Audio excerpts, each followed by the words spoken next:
Hello दोस्तों, आज हम 10 वर्ड पावर करेंगे जो द हिंदी न्यूज़पेपर से 12 नवंबर के न्यूज़पेपर से लिए गए हैं, जो आपके एग्ज़ाम में क्या है इम्पोर्टेंट है। जो वर्ड इम्पोर्टेंट लगे उनको यहाँ पे लिया गया है और ये आपके एग्ज़ाम में जो आने वाले एग्ज़ाम है एसएससी, बैंक, रेलवे या कोई जिसमें इंग्लिश आती है उसके लिए क्या है बहुत ही इम्पोर्टेंट है, यानी हेल्पफुल है आपके लिए। तो आप डेली ये 10 वर्ड पावर की सीरीज़ देखना ना भूलें। यहाँ पे हम देखते हैं वर्ड पावर नंबर 1। ये क्या है? वाइब्रेंट। वाइब्रेंट का मतलब होता है जोशपूर्ण। क्या? जोशपूर्ण, यानी energetic, full of energy, energy से भरा हुआ, ठीक, यानी इसको जोशपूर्ण बोलते हैं। स्पिरिटेड। स्पिरिटेड का मतलब होता है स्पिरिटेड होना। स्पिरिटेड यानी इसका भी मतलब क्या होता है एनर्जेटिक, यानी जोशपूर्ण होना। विराइल का भी मतलब वही होता है, यानी सिनोनिम्स से क्या हुए? स्पिरिटेड हुए और विराइल। ठीक, अब इंटोनिम्स को देखते हैं। डिस्पिरिटेड हो जाना, यानी कोई पर्सन की बात करें, जैसे बोलते नहीं है इज ए डिस्पिरिटेड मैन, तो क्या हो जाएगा यहाँ पर डिस्पिरिटेड। डिस्पिरिटेड का मतलब होगा यानी डल या लेजी, लेजी मैन की बात करें। यहाँ डिस्पिरिटेड का मतलब होगा जिसमें जोश ही ना हो। कहने का मतलब वो डल हो या लेजी हो। लेथर्जिक, इसका मतलब ही होता है लेजी होना, लेथर्जिक। ठीक, यानी एंटोनिम क्या हो गया? डिस्पिरिटेड हो गया और लेथर्जिक। यानी वाइब्रेंट किस रूप में यूज होता है? एडजेक्टिव के रूप में। ठीक, और इसका मीनिंग क्या है? जोशपूर्ण, यानी फुल ऑफ एनर्जी। ठीक, और सिनोनिम्स क्या हुआ? स्पिरिटेड, वराइल। एंटोनिम्स क्या हुआ? डिस्पिरिटेड, लेथर्जिक। ठीक, ओके। अब देखते हैं इसका एक एग्जाम्पल देखते हैं। The rich merchants a part of the rich merchants a part of vibrant economy. जो मर्चेंट हैं, ये कह रहा है द रिच मर्चेंट, जो रिच मर्चेंट्स होते हैं वो पार्ट ऑफ वाइब्रेंट इकोनॉमी, यानी एक इकोनॉमिक का क्या होते हैं? वाइब्रेंट, यानी जोश होते हैं। अगर मर्चेंट, अगर क्या हमारे रिच मर्चेंट ना हो तो हमारी जो इकोनॉमी है तो क्या हो जाएगी? कमज़ोर हो जाएगी, यानी वीक पड़ेगी। तो यहाँ पर क्या होगा? The vibrant. वाइब्रेंट का मतलब क्या होगा? जोशपूर्ण। तो द रिच मर्चेंट, जो रिच मर्चेंट है, a part of vibrant economy, यानी एक वाइब्रेंट इकोनॉमी है, जोशपूर्ण यानी उभरती हुई इकोनॉमी के क्या है? एक पार्ट है। ठीक, क्वेश्चन नंबर 2 देखते हैं। चास क्या है? चास किस रूप में यूज करते हैं? नाउन, नाउन के रूप में यूज करते हैं। अब यहाँ पर गहरी खाई। चास मतलब होता है गहरी खाई, जैसे गैप, कोई गैप होता है या डिग होते हैं बड़े बड़े, तो वेरी लार्जेस्ट डिग होते हैं, तो क्या होगा? गैप। चास का मीनिंग होता है खाई, किस रूप में यूज होता है? नाउन। अब यहाँ देखते हैं इसका सिनोनिम क्या होता है? क्रैटर। क्रैटर, क्रैटर मतलब क्या होता है? क्रैटर का मतलब होता है डिग, यानी एक गड्ढा, यानी बड़ा सा क्या, एक डिग यानी गैप होना किसी जगह पे। ठीक, और रिफ्ट। अगर हम इसकी एंटोनिम्स की बात करें, क्या होगा? क्लोजर। क्लोजर मतलब वेरी क्लोज, यानी समीप, एकदम क्लोज होना, क्लोजर होना, क्लोजर हो गया। और जंक्चर। जंक्चर मतलब होता है सटा हुआ, क्या? सटा हुआ। तो यानी जो चास्म का मीनिंग है हम किस रूप में यूज करते हैं? नाउन के रूप में। और इसका मीनिंग क्या है? गहरी खाई, यानी गैप। ठीक, और इसका सिनोनिम्स जो है क्या है? क्रैटर, क्रैटर और रिफ्ट। रिफ्ट, रिफ्ट मतलब ही होता है खाई। रिफ्ट का मीनिंग क्या होता है? खाई। ठीक, यहाँ देखिए एंटोनिम्स। एंटोनिम्स इसका आ जाएगा क्लोजर, जो वेरी क्लोज यानी समीप होता है इसका। जंक्चर, जंक्चर मतलब होता है समीप, जंक्चर की मतलब होता है समीप। अगर हम इसका एग्जाम्पल देखें, the chasm between the rich and poor. The chasm between, between, between तभी, बिटवीन कब यूज होता है? जब हमारे तो नाउन्स, यानी तो नाउन्स हैं या प्रोनाउंस हैं उनके बीच क्या यूज होगा? बिटवीन यूज होगा। तो यहाँ पर क्या है? Between. The chasm between the rich and poor has grown wider over the last decade. यानी कह रहा है the chasm between the rich and poor, जो रिच और पुअर के बीच में एक गहरी खाई है, यानी उनके बीच में जो डिफरेंसेस हैं इकोनॉमी को लेकर या पैसे को लेकर या जो पुअरनेस है उसको लेकर, तो the chasm between the rich and poor has grown wider over the last decade.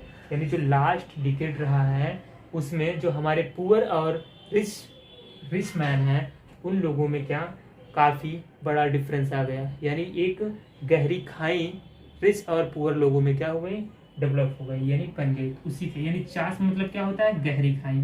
किस रूप में यूज हुआ है, नाउन के रूप में। ठीक, अब हम देखते हैं क्वेश्चन नंबर 3, फ्यूजिटिव। फ्यूजिटिव मतलब होता है भगोड़ा।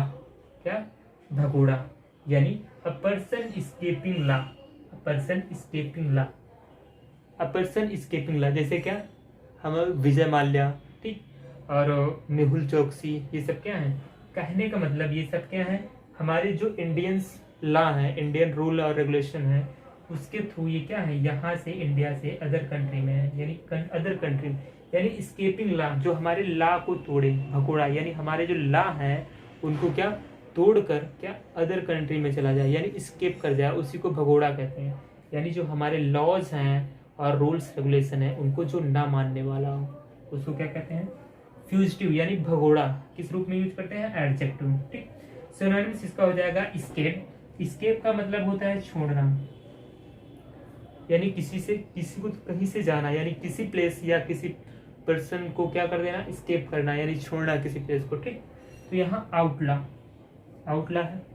ठीक, अब एंटोनिम्स इसका बनेगा इंड्यूरिंग, इंड्यूरिंग, और कन्फर्टिंग, कन्फोर्नेटिंग, क्या, कन्फोर्नेटिंग।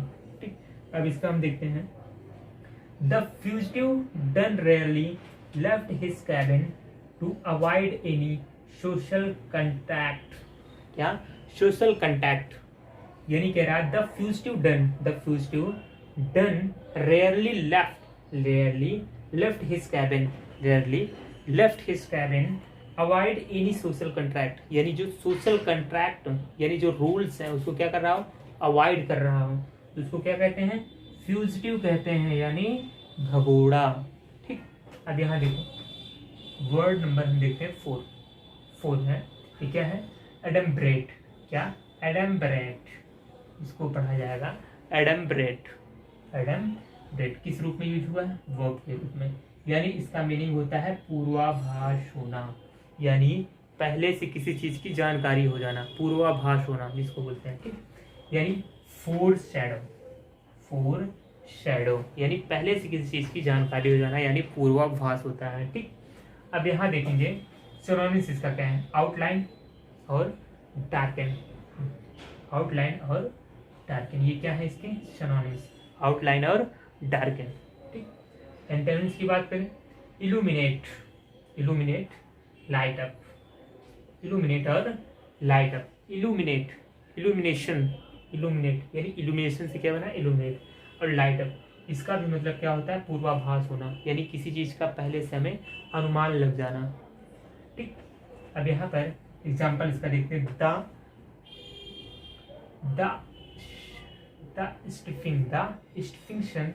the Stephenson or adumbrates the bridge to create a skin view, a skin यानी जो सीनरी होते हैं, स्किन की बात कर रहा है, स्किन व्यू।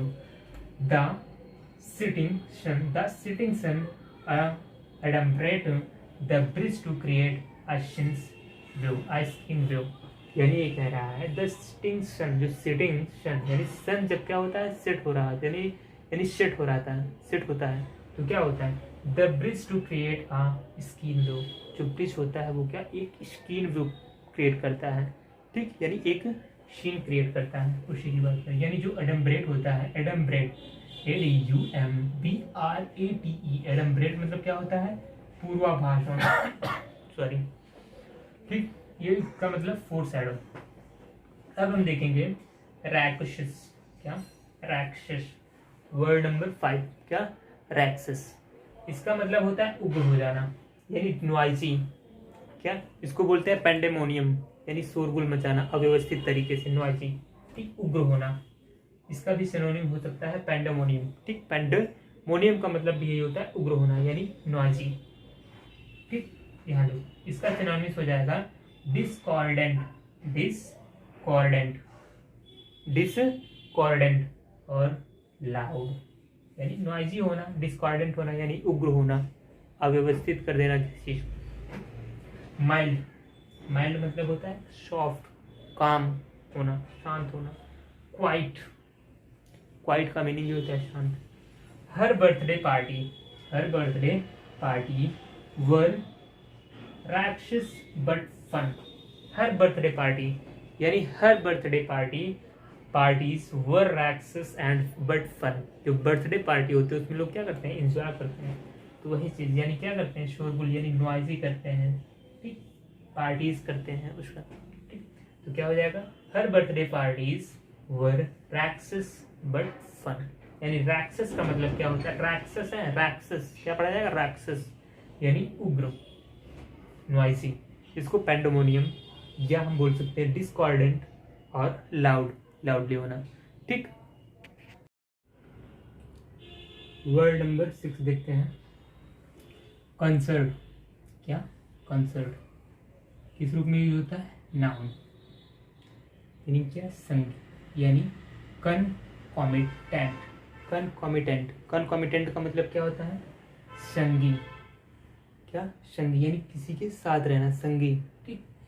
और इसका सिनोनिम्स क्या हो जाएगा, कंपैशन, कंपैशन या मेट या फ्रेंडली भी हो सकता है इसका सिनोनिम्स, ठीक।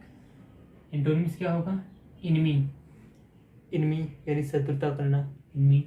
और एडवर्सरी, एडवर्सरी मतलब होता है किसी को मुसीबत में डालना, ठीक। क्या हो जाएगा, एडवर्सरी। एग्जाम्पल इसका बनेगा, he is my concert, he is my concert यानी हम किसी को कहें ही इज माई कंसर्ट यानी वो क्या है, मेरा फ्रेंड, यानी ही इज माई फ्रेंड, उसको हम फ्रेंड भी कह सकते हैं। यानी इसका मतलब क्या होगा, संगी यानी जो संगी हो, ठीक। अब यहाँ पर है कुछ वर्ड नंबर 7, क्या है, एट्यून। क्या पढ़ा जाएगा, एट्यून, हाँ, ट्यून वर्ब क्या कहलाएगा, वर्ब कहलाएगा।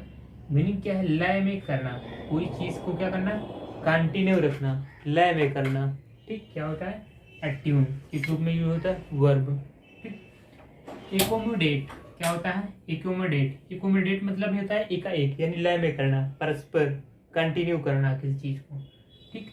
एट्यून किस रूप में यूज होता है, वर्ब। मीनिंग क्या है इसका, एकोमोडेट, एकोमोडेट, एकोमोडेट। सिनोनिम्स क्या हो जाएगा, एकस्टम, क्या, एकस्टम, एडाप्ट, एकस्टम और एडाप्ट। और एंटोनिम्स क्या हो जाएगा इसका, यानी डिसअरेंज और डिसअरेंज और डिसएग्री, डिसअरेंज और डिसएग्री यानी डिसएग्री होना, किसी से असहमत होना, यानी क्या होना, लय में ना होना, ठीक। एग्जाम्पल इसका देखेंगे, students are not attuned to making decisions, students are not attuned to making decisions यानी जो स्टूडेंट्स होते हैं वो क्या, कोई डिसीजन लेने में क्या रहते हैं, अट्यून्ड रहते हैं यानी लय में नहीं रहते हैं, यानी आर नॉट अट्यून्ड, क्या, लय में नहीं रहते हैं। तो यहाँ पर इसका मीनिंग क्या हो जाएगा, अट्यून का, लय में रहना यानी लय में करना कोई चीज, ठीक। एकोमोडेट होता है। सिनोनिम्स क्या हो जाएगा, एक्स्टम, क्या, एक्स्टम और एडाप्ट। एंटोनिम्स क्या आएगा, डिसअरेंज, डिसअरेंज करना किसी चीज को, लय में ना रहना, ठीक, कंटिन्यू न करना, डिसअरेंज यानी डिसएग्री। अब यहाँ पर हम देखते हैं क्रेडेंस, क्या कहा, क्वेश्चन वर्ड नंबर 8 देखेंगे, क्या है, क्रेडेंस, क्रेडेंस, CREDENCE, क्या, क्रेडेंस। ये किस रूप में यूज होता है, नाउन, ठीक। अगर हम इसकी मीनिंग देखेंगे, क्या है, स्वीकृत यानी एक्सेप्टेंस करना, एक्सेप्ट करना कोई चीज को, क्या करना, एक्सेप्ट करना, ठीक। यहाँ पर इसका अगर सिनोनिम देखेंगे, एश्योरेंस, सर्टेनिटी यानी निश्चितता, किसी को क्या करना, एक्सेप्ट करना, ठीक, यानी एश्योरेंस करना, किसी को एश्योर करना, ठीक, एश्योर करना और सर्टेनिटी। अगर एंटोनिम्स की बात करेंगे, क्या हो जाएगा, डेनियल, डिनाइल मतलब होता है मना करना, किसी को डिनाई करना यानी मना करना, ठीक। डिसबिलीफ, डिसबिलीफ यानी एग्री, हम किसी पे एग्री करते हैं यानी सहमत है। डिसबिलीफ यानी किसी पे हम क्या, विश्वास नहीं करते, इसलिए क्या है, डिसएग्री है, यानी यहाँ पर इसका एंटोनिम्स क्या हो जाएगा, डिसबिलीफ, ठीक। अब इसका हम एग्जाम्पल देखेंगे, if a person wants to give credence, if a person wants to give credence, credence मतलब स्वीकृति यानी एक्सेप्टेंस, स्वीकृति, acceptance to his business, he should develop a company website।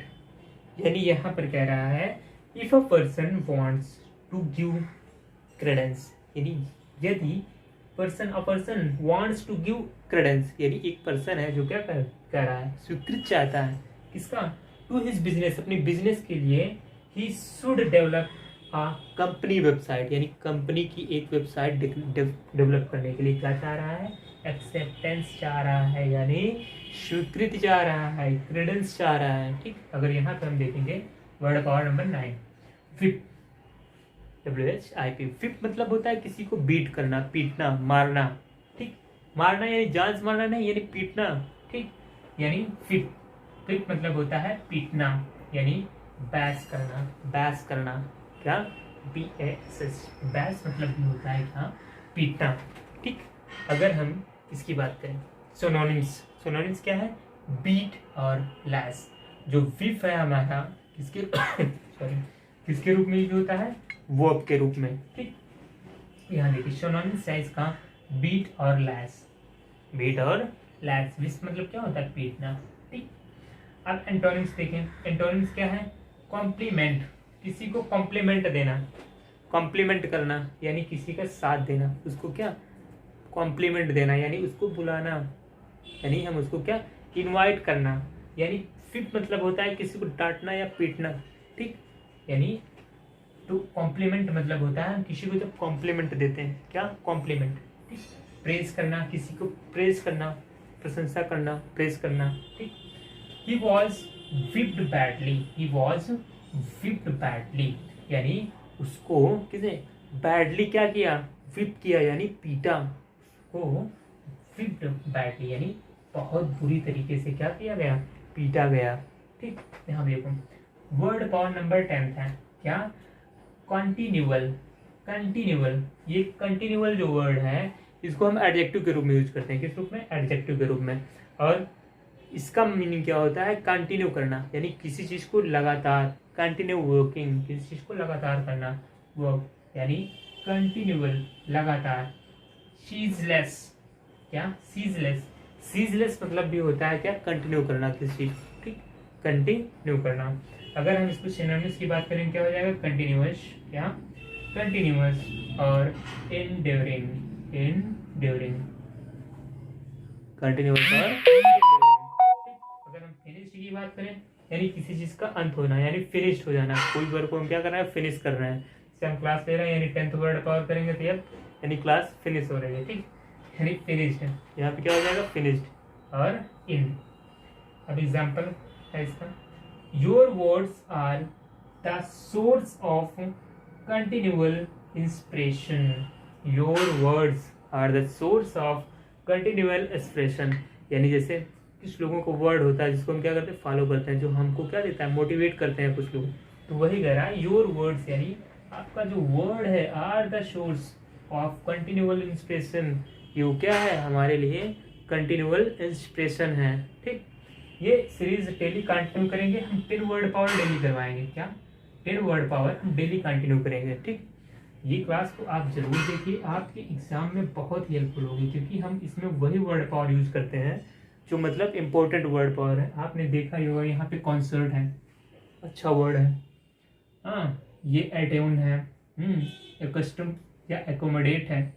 एक ही वर्ड से हमने कितने वर्ड तैयार किए, कंपेशन, यानी एक ही वर्ड से हम कम से कम 6 से 7 वर्ड तैयार किए। एक वर्ड उठाए, उसको हमने एंटोनिम्स बताया, सिनोनिम्स बताया, किस रूप में यूज हुआ, वर्ब के रूप में यूज हुआ, हाँ, और उसका हमने एक सेंटेंस बताया। उससे क्या होगा, जो वर्ड हुआ हमारा एकदम माइंड में क्लियर हो गया। ठीक, इसलिए आप ये क्लास डेली देखिए, आपके लिए बहुत इंपॉर्टेंट होगी क्लास। Thank you friends.